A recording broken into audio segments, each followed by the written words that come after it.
All right, let's do this. I'm Pandora Peoples. This is Healing Wisdom. My guest today is Onyay Pheori, composer, violinist, vocalist, photographer, and actress. Welcome back, Onyay. Thank you for being with us.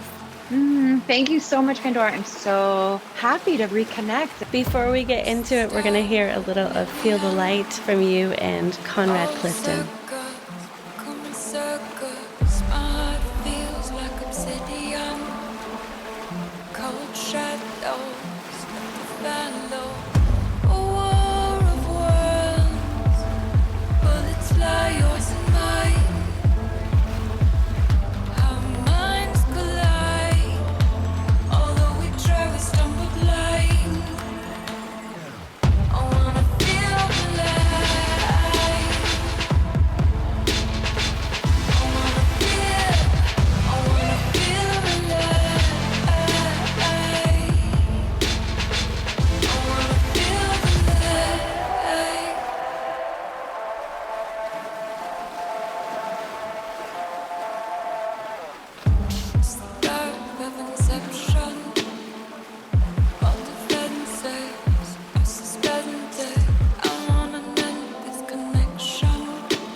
Your work can be heard on TV and film, nationally and internationally. We're talking Bravo, Lifetime, ABC, the USA Network.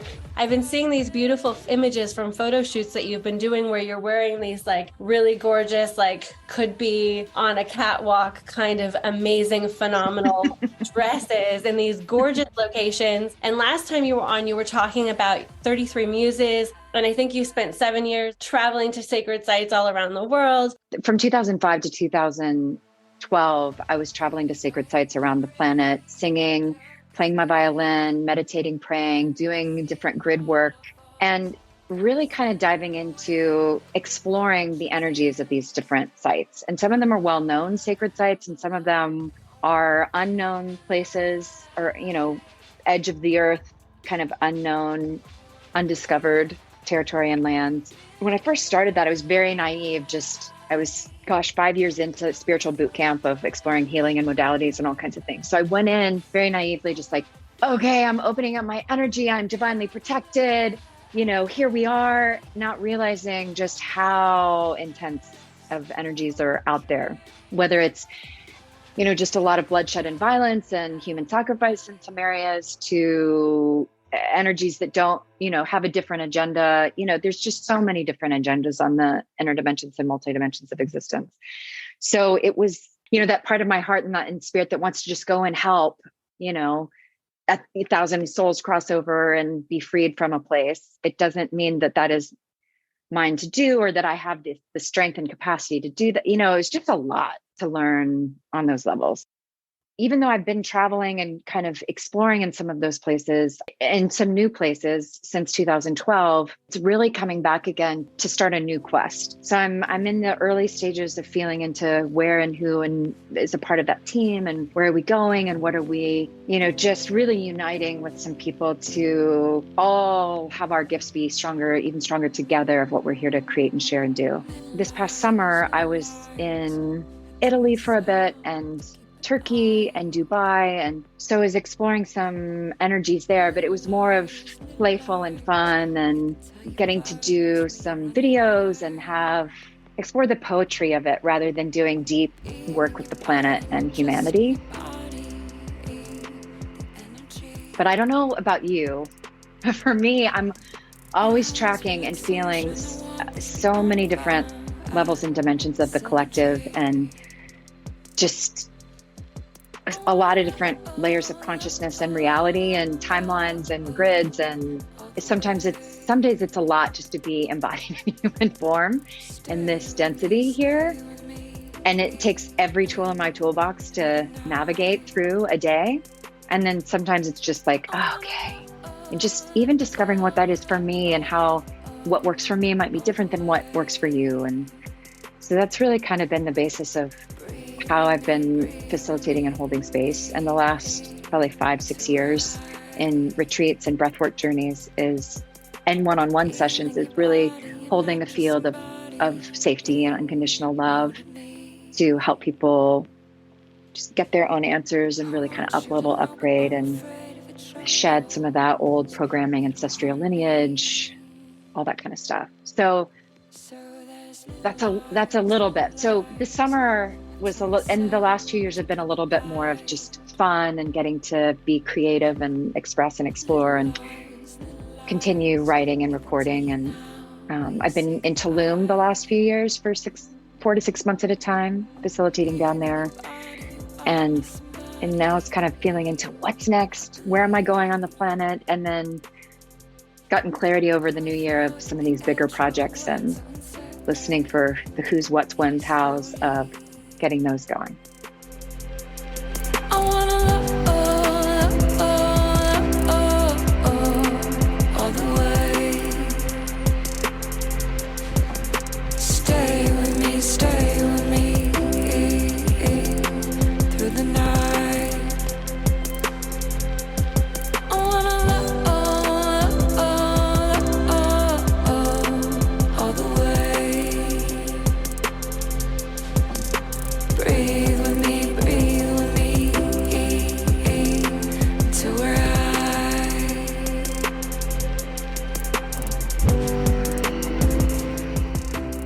In terms of the collective and feeling things, it's like there's all kinds of layers of feeling things. We can feel so much, I think, and we can tune into and maybe use our will to control what we let in and what we let out. Connect, and it's really good. It is really interesting the last, few years of just when you have the world, that much consciousness that's in fear at the same time, or in such survival and unknown, and then just what's being pumped through our broadcasting systems, like just what that does to narrow the focus and go into survival, and really have that be an opportunity to be like, okay, what do I actually value and need? What, this default setting that I've been on, for whether you're 10 years old or whether you're 95 years old, what's sustainable now? I used to consider myself a lot more extroverted, and more so because of some health issues that I was going through in 2015, 2016, and, still kind of navigate in and out of. It's definitely made me more aware of my energy, more protective of my energy, more aware of when I need to go, what's a yes, what's a no, when I have the energy to connect with others and even to pour into others, and when I don't have that, and to honor that. Like, in those years, there was no choice. It was really a powerful teacher for me, as health challenges usually are, of, how to really be in integrity with self and your yes and your no, and be living that in the world. And then just, if I go too far into introversion into my cave, which I can do a lot, then there's a part of me that, it's, for me, touch is one of my main love language. It's my main expression and love language. And so when I go too long without that, it's a tricky thing. And then when I go too far into people and not enough time for myself, I tend to get depleted. So I was actually enjoying total strangers accidentally bumping up against me at the grocery store. sensing you close fills me with the highs. The bone between us makes me feel alive. Calling out your name and flowing like a river into the sky.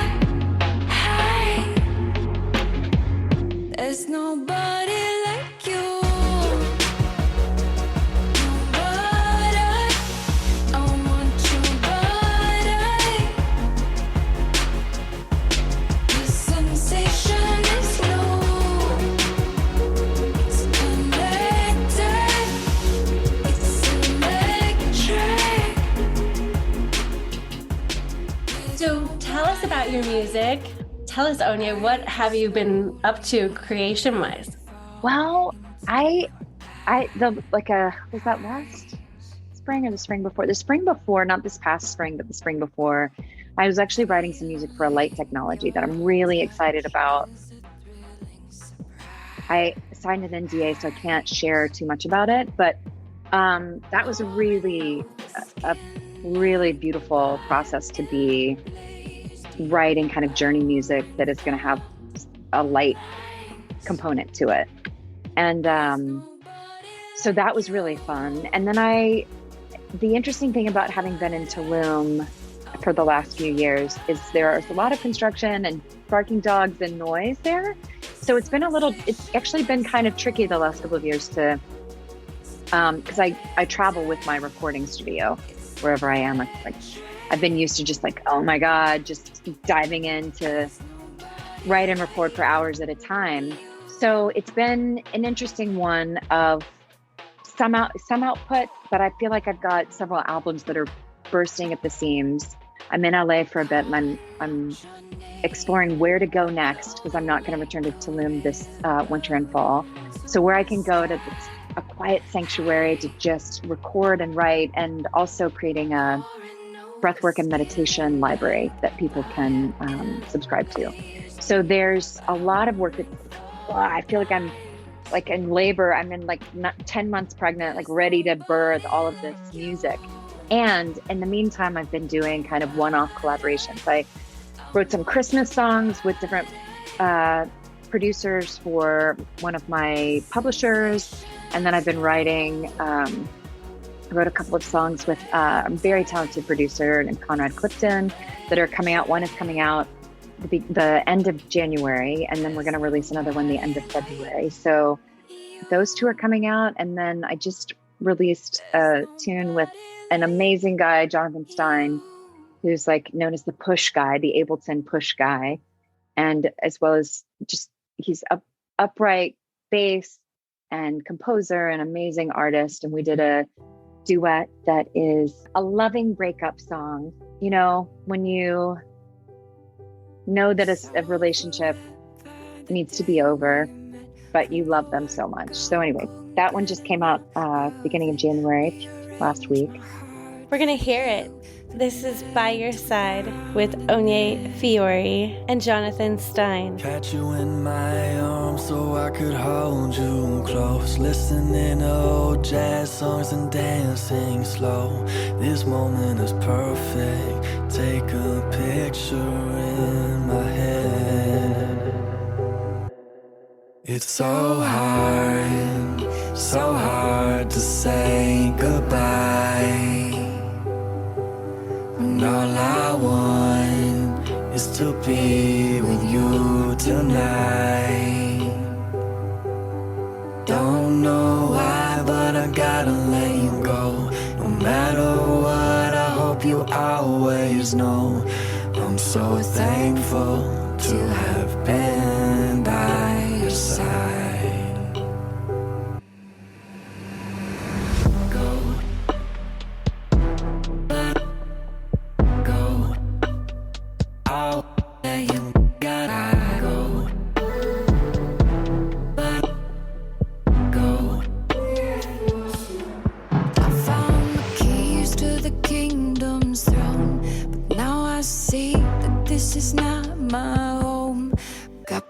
Dreams and want to see how far they go.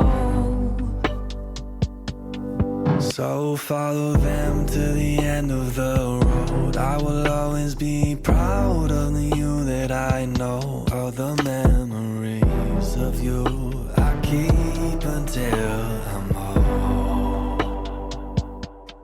It's so hard to say goodbye. And all I want is to be with you tonight. Don't know why, but I gotta let you go. No matter what, I hope you always know I'm so thankful to have been by your side.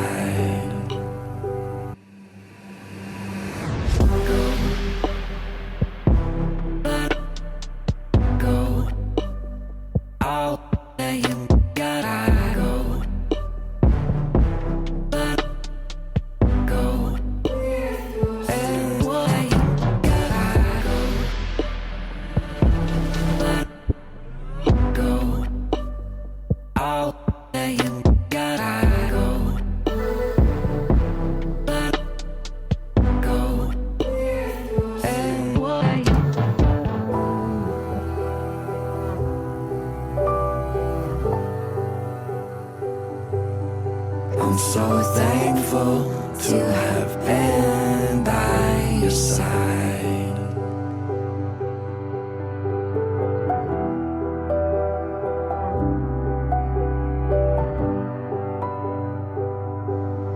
I'm so thankful to have been by your side. You know, you do breath work with groups and also one-on-one and meditation, and you've always had a lot of sensuousness in your breath and have done a lot of breathy vocals.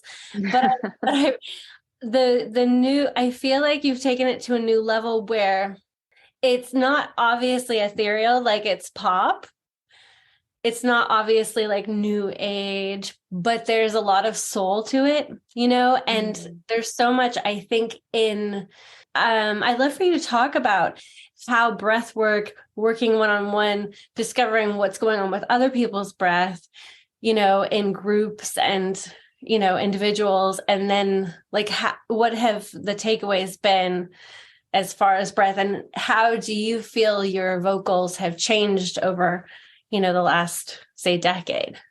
Oh my gosh, thank you for these questions. It's so fun because, you know, when you're in it, you're not even really, you know, you have these insights and revelations, but looking back over these last 10 years.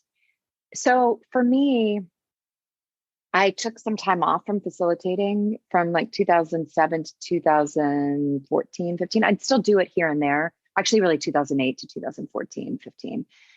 But I was really just guided to not be working one-on-one and really be down in the depths of with people in their souls, because I was still taking on. I was still empathing too much. I hadn't really created as much.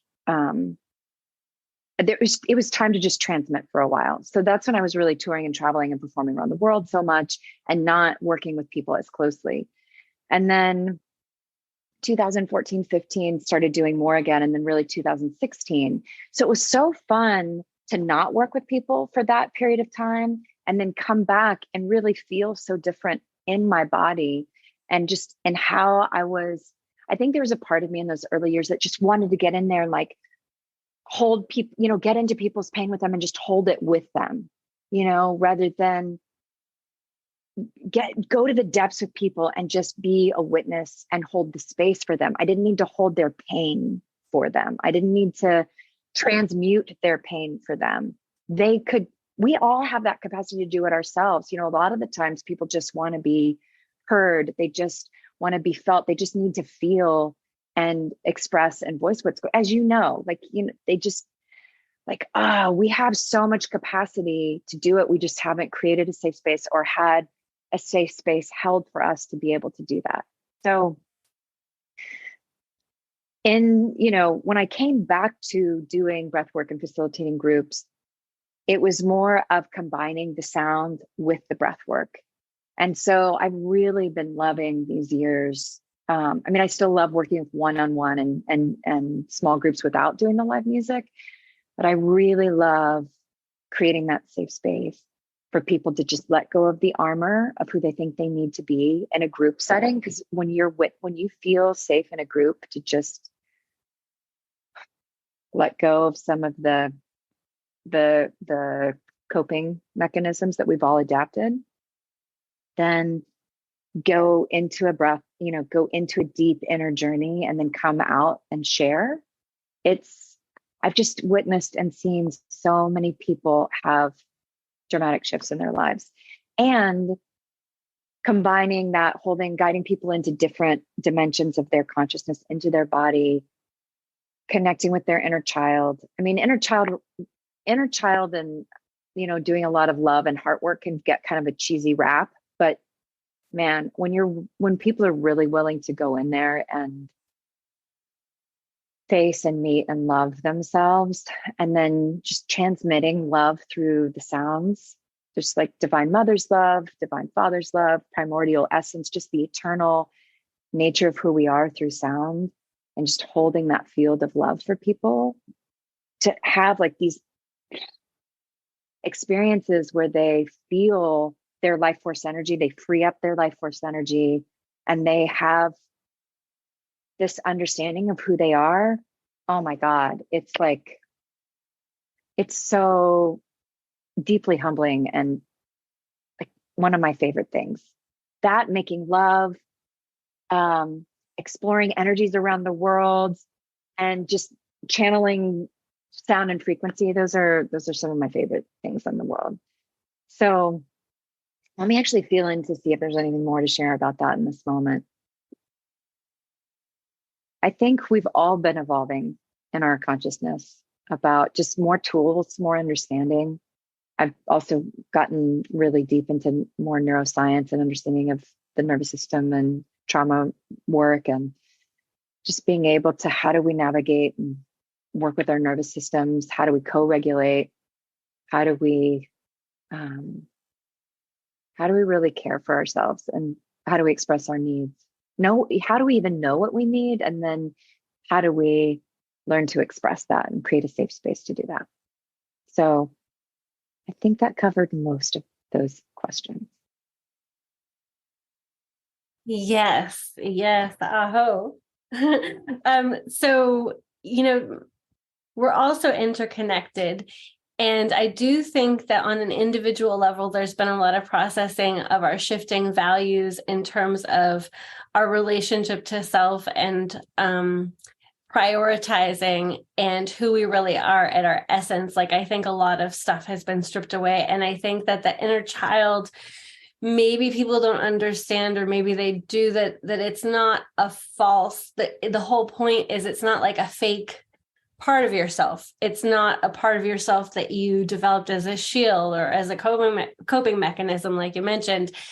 It's your most authentic part of yourself that isn't of this ego id, like I want to achieve this, and I want to do this, and I want to be seen like this. Like it sweeps all that we've taught that is about success as a human being, and it is just about the pure essence of living. And it's the common thread between who we are in this life and who we are as spirits after this life and before this life, Right. Yes. And can you imagine a world where that is really, truly valued in all societies?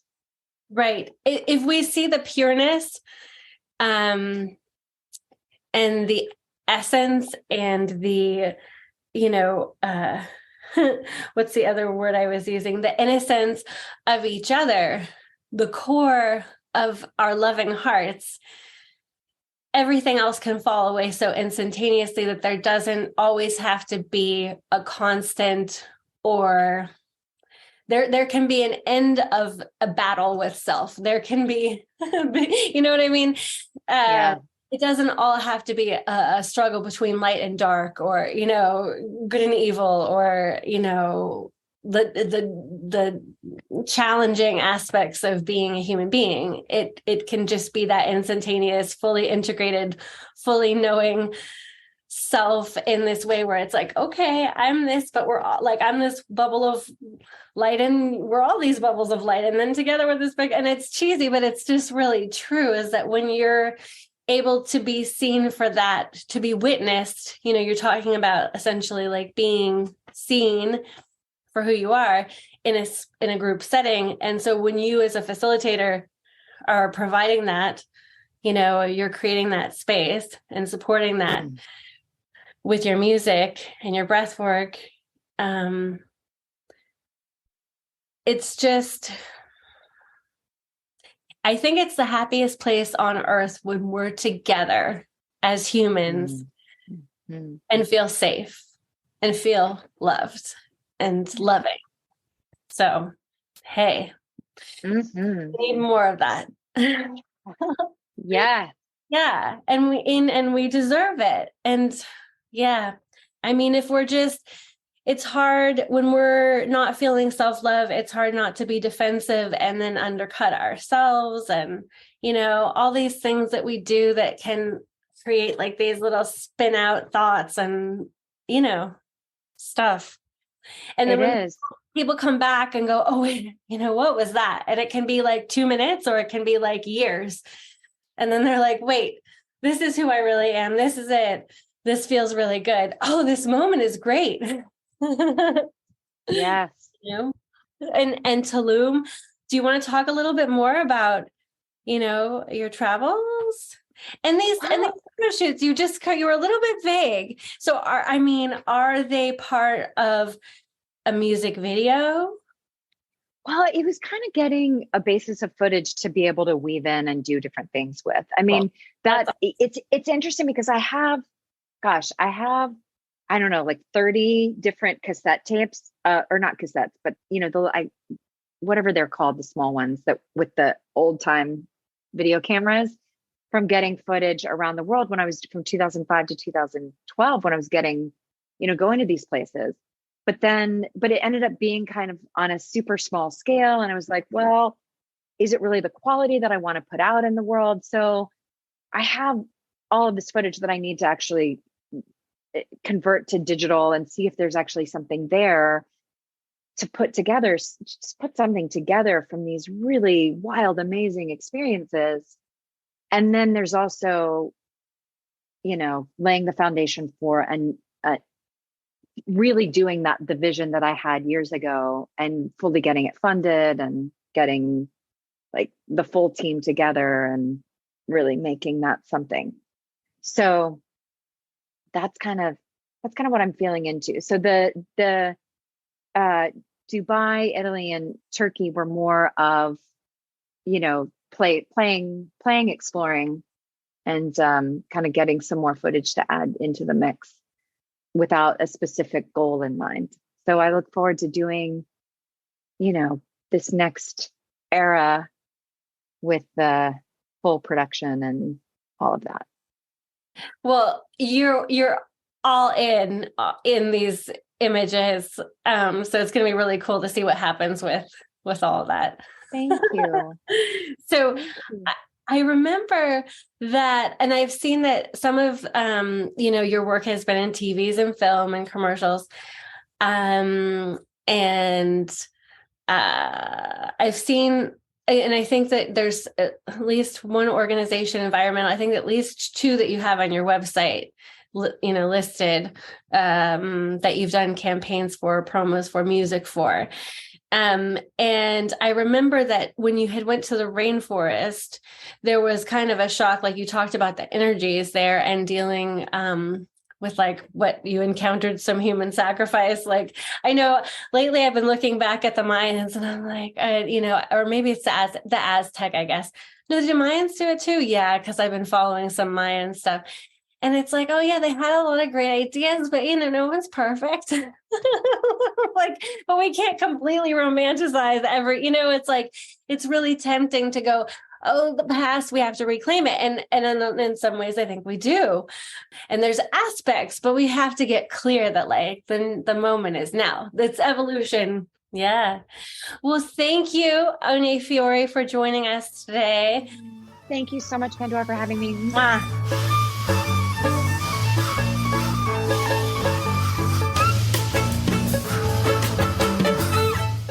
You've been listening to Healing Wisdom at Outermost Radio. All of our shows are podcasts at WOMR.org. Also check out healingwisdomradioshow.com and contact me at Pandora@WOMR.org.